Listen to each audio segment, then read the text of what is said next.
कहते हैं कि समय सबसे बड़ी दवाई होता है, बड़े से बड़ा जख्म भी समय भर देता है। पर यह बात राजस्थान की राजनीति में बिल्कुल लागू नहीं होती, क्योंकि आधा कार्यकाल सरकार पूरा कर चुकी है। इसके अलावा सचिन पायलट समेत उनके विधायकों से किए गए वादों को 1 साल होने के बाद भी अभी तक सरकार के कान पर जू तक नहीं रेंगी है। और इसी कारण से रह रहकर सचिन पायलट वर्सेस अशोक गहलोत के बीच शोले धधक रहे हैं। और समय के साथ गहलोत वर्सेस पायलट विधायकों के 2 गुटों में बदल चुका है, जिसकी एक झलक अभी हाल ही में देखने को मिली। नमस्कार, आप देखना शुरू कर चुके हैं राजस्थान संवाद और मैं हूं चेतना शर्मा आपके साथ।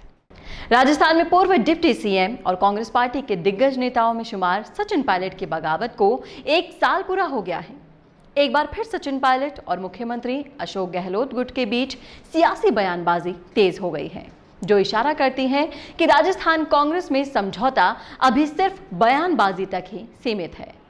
अभी हाल ही में मुख्यमंत्री अशोक गहलोत की ओर से उनके करीबी निर्दलीय विधायक बाबूलाल नागर ने कहा कि सचिन पायलट अगर नहीं होते तो राजस्थान में कांग्रेस की 150 सीटें आती। जमानत जब्त होने वाले लोगों को टिकट देकर कांग्रेस का उन्होंने नुकसान किया है, इसके लिए एक्शन होना चाहिए। जो लोग कांग्रेसी हैं वे गहलोत के साथ हैं, उन्हीं लोगों ने कांग्रेस की सरकार बचाई है। सियासी बयानबाजी में सचिन पायलट गुट ने भी अशोक गहलोत गुट के विधायक के आरोपों का जवाब भी दिया। पायलट गुट की ओर से आने वाले कांग्रेस विधायक वेद प्रकाश सोलंकी ने कहा कि जो सीटें आई हैं सचिन पायलट की वजह से ही आई हैं। जो लोग कांग्रेस को हराने में लगे थे आज वो सत्ता में बैठे हैं। वेद प्रकाश सोलंकी ने कहा कि अगर सचिन पायलट नहीं होते तो कांग्रेस के नेताओं को बताना चाहिए कि 2013 और 2018 में भी कांग्रेस को कितनी सीटें मिली थी। राजस्थान में सरकार सचिन पायलट ने बनाई है, हमारे जैसे विधायक भी सचिन पायलट की वजह से ही जीते हैं।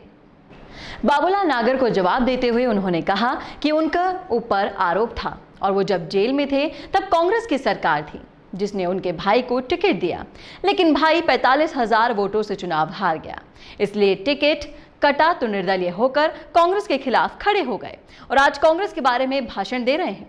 उन्होंने कहा कि 2.5 साल से बाबूलाल नागर सचिन पायलट की तस्वीर लगाकर अपने विधानसभा में घूम रहे हैं, लेकिन दूदू इलाके में पानी घोटाला और बजरी घोटाले में खुद को फंसता देखकर अशोक गहलोत को खुश करने के लिए सचिन पायलट के खिलाफ बोल रहे हैं। अभी तक अशोक गहलोत वर्सेस सचिन पायलट इन दोनों तक ही सीमित था, पर अब विधायकों के इस तरफ एक दूसरे पर बयानबाजी को देखते हुए लगता है कि अब तो विधायक भी अपने अपने गुट का बचाव करते हुए नजर आ रहे हैं। राजस्थान की सियासत की एक खास बात हो चुकी है कि जब ये शांत होने लगती है उसी समय बयानबाजी का ऐसा सिलसिला चलता है जो राजस्थान की सियासत को पूरा ऊपर से नीचे तक हिलाकर रख देता है। एक तरफ जहां पायलट विधायक अपने सब्र का बांध ना टूटे ये कोशिश कर रहे हैं, वहीं दूसरी तरफ गहलोत गुट के विधायक मंत्रिमंडल विस्तार पर अपनी नजर जमाए बैठे हैं।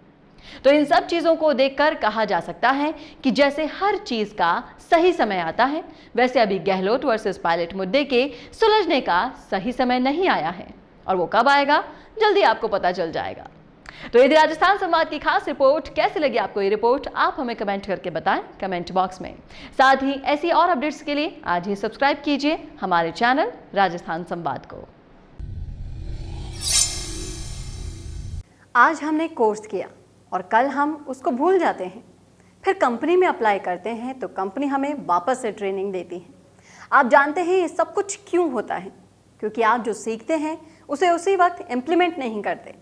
इसी वजह से मिशी media solutions digital video production में लेकर आए हैं on the job training course, जहां पर सीनियर प्रोफेशनल्स के साथ लाइव प्रोजेक्ट में आप डिजिटल मार्केटिंग और डिजिटल वीडियो प्रोडक्शंस को सीखेंगे और आपकी परफॉर्मेंस पर यहीं आपका रिक्रूटमेंट भी हो जाएगा।